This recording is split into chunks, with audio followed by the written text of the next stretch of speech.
Hello, hello, hello. Welcome back to the Outside View Live.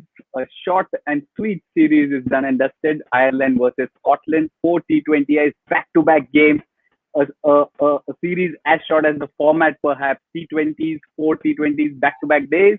We're back on the Outside View Live. I have with me Ananya Upendran back on this show. We'll talk about the series. Let's right away dive into it. The first point has to be Orla Prendergast because we have Ananya back. We have the hashtag Team Pacer back. Ananya, your thoughts on how well Orla Prendergast did in this T20? I think Orla Prendergast was the standout of the series. I mean, yes, Leopold was crowned player of the series, but I thought Orla Prendergast was exceptional. She bowled with such control and with some excellent pace. And I remember seeing her last year through that Super Series, that 50-over Super Series that was played in Ireland. And yes, she was quick and she was able to move the ball. She caused a lot of trouble to Gabby Lewis, but she was slightly erratic, a lot of wides down the leg side and over the offside. And I think the control that she displayed through this series was just something that I was so amazed by. That much of an improvement so quickly. It was excellent to see, and I think not just Orla Prendergast, but the entire seam attack for me was just it was great to see Ireland, have out and out quicks. I think yes, they are still developing and they're going to get better. But to see people like Lara Moritz and Orla Prendergast who are getting the ball to like rear off a length, rushing batters for pace was great to watch.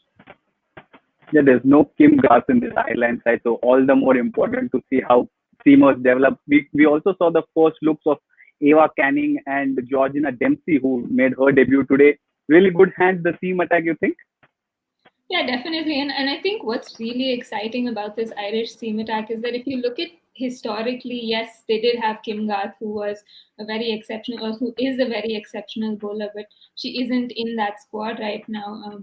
And historically, Ireland have always had these medium pacers. There've been a large number of medium pacers, whether it's Louise Little, Laura Delaney, Lucy O'Reilly. There were all these very dibbly dobbly medium pacers who kind of dried up the runs in the middle over, but they weren't able to get wickets. So I think the emergence of these seamers is extremely exciting. The fact that Ireland are kind of developing out and out quicks, bowlers that can really challenge top quality teams as well. Yes, they have a long way to go, but I think they're on the right track. Definitely, they have a really good skeleton of an attack right now. Yeah, seam bowling is strong, but that spin attack is also quite cool because Leah Paul, 9 wickets in the series, three a triple wicket made in this afternoon. So really good. Your thoughts on Leah Paul's bowling? Yeah, I thought Leopold. I think she said this in the post-match presentation today that she wasn't surprised not to get a ball in the first game. I was actually very surprised that she didn't because she's the only left armer in that attack. So she is a different type of bowler. And like you said, I think there's the spin attack as well with Celeste Rack. Cara Murray has done well as well, and Leopold. There is a lot of variety in that attack. I thought Leopold was in some ways lucky sometimes to get the wickets she did. I think a couple of them should go to Lara Moritz. She was excellent in the field, but yeah, they've got some great bowlers to work with and really develop. Yeah, you may be an Indian, but you are an Aussie at heart because you talk endlessly about bowling, seam bowling. Let's move to the batting now. The contrasting approach between two batting was, I mean, it was quite glaring, wasn't it? Ireland were quite happy to play the attacking role with the bat. Scotland probably struggled in that department. Yeah, and I think it's funny because in the first game we saw Ireland lost that game because of their approach. It was they were very defensive. They weren't really sure whether to attack and chase down that target quickly or whether they could play out the overs. And they got stuck in between, and Scotland were on top of them in that game. And but the fact that they turned that around so quickly, they came out all guns blazing in the second game and they carried that approach through the next three games. And I thought that was great to see the fact that the batters actually backed themselves to they didn't care whether they were giving half chances or whether they were hitting in the air. I think to see the likes of Gabby Lewis, Rebecca Stoker come out and they were happy to go after the first ball. They were happy to hit over the top at the very beginning. And I think like you said that contrast in approach between the two teams was very glaring. But again, it came after a very bad loss for Ireland in the first game, or an unexpected loss in that first game. But yeah, I think the fact that Scotland constantly piled up dot balls in that power play, they were always two down, probably going at 3.5 runs and over, whereas Ireland were trying to go at 5, 6 sometimes. So yeah, that contrast I think was what separated both the teams. But again, it was because Ireland were able to turn that around very quickly. Yeah, and Gabby Lewis, of course, topped the chart. But Shauna Kavanagh, what a pleasant surprise she was. She probably was given more responsibility in this series. Got batted at 4-5 and scored pretty quickly. Yeah, she did, and I think it's probably the first time that she's doing this at international level. She's always batted 5, 6, maybe 7 or 8 for Ireland, but the fact that she came out at number 4 consistently through the series, and like you said, she was very positive. She's known for her sweep shots. She can sweep probably any ball there is. But I think what was really exciting to see was that she was trying to hit down the ground. She drove beautifully through the covers as well. So I think just the all-round development of all their games, even Gabby Lewis for that matter, the fact that we know that she's very good through the offside. She's historically had a problem against in swing, but she did manage to kind of counter those demons, and I thought she played Catherine Bryce very well. So just the all-round development of those batters throughout that order was great to see. Yeah, for those of you watching, you can see Ananya is back on this show. So we are happy to take any questions or any points that you think we should discuss about with respect to the Ireland-Scotland series. But moving on, not all was lost for Scotland. Yes, their batting didn't probably click as they would have liked, as we would have liked, but there was a bright spot in Katie McGill, the all-rounder. She almost stood shoulder to shoulder with Catherine Bryce, isn't it, Ananya? Yeah, I think Katie McGill, her approach with the bat was a lot like what we saw with the Irish batters. That she was very positive. She came out backing her ability. We saw her trying to scoop balls that probably most batters wouldn't. But like in her first 5 or 6 deliveries, she was happy to play the scoop. She backed herself. I think the intensity that she showed between the wickets as well. That was something that was not very consistent with all the Irish batters. We saw them kind of meandering or strolling between the wickets, whereas whenever Katie McGill was at the crease, you could see that she was looking for runs consistently. And she did show great ability with the bat. I think she was unlucky not to get a bigger score. I'm sure she would have wanted to go on and probably make bigger contributions through that series. But yeah, like you said, I think she did stand shoulder to shoulder with Catherine Bryce, and she was more effective than Catherine Bryce with both bat and ball. So yeah. Yeah, 65 runs and 7 wickets. And while we are with Scotland, let's again kind of sway towards your department, the bowling, which was the Scotland's bright spots in Abtaha Maqsood and Catherine Fraser. Spin department, but doesn't matter as long as they do well, isn't it? Yeah, I think both Abraham Maksud and Catherine Fraser were the bright spots for Scotland. For me, it was Catherine Fraser. I know Abtaha Maksud bowled exceedingly well. I'm really excited to see how she develops. Participating in the 100, how that affects her game. I'm really excited about that. But the standout for me was Catherine Fraser, a teenager. She just showed so much composure through that series. I think the way she set up some of the batters, getting them stumped, bowling slightly wider lines, forcing them to come out, Laura Delany, Gabby Lewis, I think all of them fell for that trap.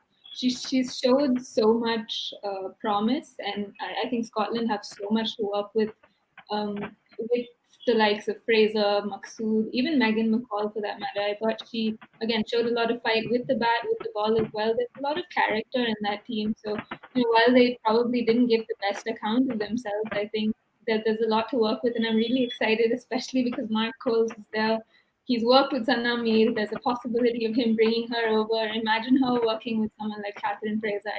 I can't begin to imagine how she would develop there. Yeah, there's a lot of cricket coming for Scotland with the qualifiers lined up. Not ruling out a possibility of Mir at some point coming and sharing her tips. But moving on, we talk about Scotland, and there's always invariably the talk of Bryce sisters comes up. And in this series, probably it almost proved as if they rely too much on those two, and if they fail, the team fails. Do you think that's the case as well? I guess with these associate teams, that's always going to be the case, that you're always going to rely heavily on two or three players. And we know the Bryce sisters are key batters for Scotland, and we saw that last year with Loughborough Lightning as well in the Rachel Hayhoe Trophy. The two of them were their key players. So yeah, I guess these teams will develop. They'll begin to understand how the other players can chip in. And it was unfortunate, I think, the fact that Sarah Bryce didn't score any runs through the series. She did. I think she did look the best of the batters, but she just wasn't able to get a score. But again, we're talking about bright spots, and I thought her keeping was outstanding.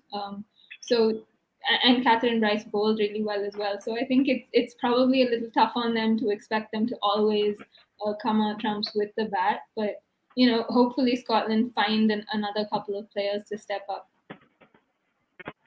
And on this point, let's kind of bring a mention of Becky Glenn. I mean, what must be going through her mind? A 6 run and then three ducks in a row. She'd be glad that the series was a very short one. Yeah, she's probably very happy that it was 4 days and now it's over, and she can park the car there. Hopefully, it's not something that affects her too much. I'm sure she'll be very, very disappointed that she wasn't able to make a good enough contribution, especially playing as a frontline batter. But yeah, I guess if we're looking at the positives, she doesn't have to dwell on this too long. Right, and let's now move to an aspect that almost brings up debates as to whether it's a valid aspect in the sport, that is the fielding. It was brilliant to watch the fielding that was on display, whether it be ground fielding, the catches. There were brilliant catches taken. That, I mean, tell me, Ananya, how would the teams have managed to practice their fielding? Because that is one aspect we see people lagging, players lagging, especially when they come after the break. And we talk about these two sides last played in 2019. So really pleasant surprise. Yeah, definitely pleasant surprise. But I think it reflects on just how much time or how much work they've put into it. Ed Joyce spoke a lot about how this team has been training for the last 20 months. The fact that they've been itching to get back on the field, but they haven't had an opportunity to because of the cancelled series and the COVID situation in all the countries. But I think especially with Ireland, the fact that the contracts have been rolled out. They have now a full-time coach who's looking at the development of players. I think that really reflected in the way they played this series, and it's not just in the batting and bowling. That reflected in the fielding as well. The intensity they showed in the field throughout those 20 overs was something that was really great to watch. And like you said, just the standard of fielding, especially coming off such a big break, was great to see. But I think one of the things is that associate teams generally pride themselves on their fielding. That's something that they've always that they know they can compete with the other teams on that at that skill. So I'm not surprised that these two teams have come out and fielded as well as they have. But it was great to see them keep that intensity through all 4 games. Yeah, associate teams, fielding, Thailand, that rings a bell somewhere. Lastly, let's talk about the scheduling, because we saw there were two games at the start. There was a reserve day in between, and then 2 days of game time at the end. But sometimes we talk about cricket and common sense not being on the same page, which was a change in this series. The first match was on Sunday. It was washed out due to rain, rescheduled to Tuesday, which made it Monday, Tuesday, Wednesday, Thursday, 4 match days. How refreshing is this approach, Ananya? We are seeing this in the associate competition, but how refreshing is this approach? Yeah, it's great to see that common sense was used. I mean, you wouldn't want these teams to go back having played only 3 of the 4 matches when just because of the rain. So yeah, it was great to see that Cricket Ireland and Cricket Scotland came together and thought, hey, we should use the reserve day. First of all, it's great that they had a reserve day, because those aren't things we see even in global tournaments. So yeah, it was great that common sense was used.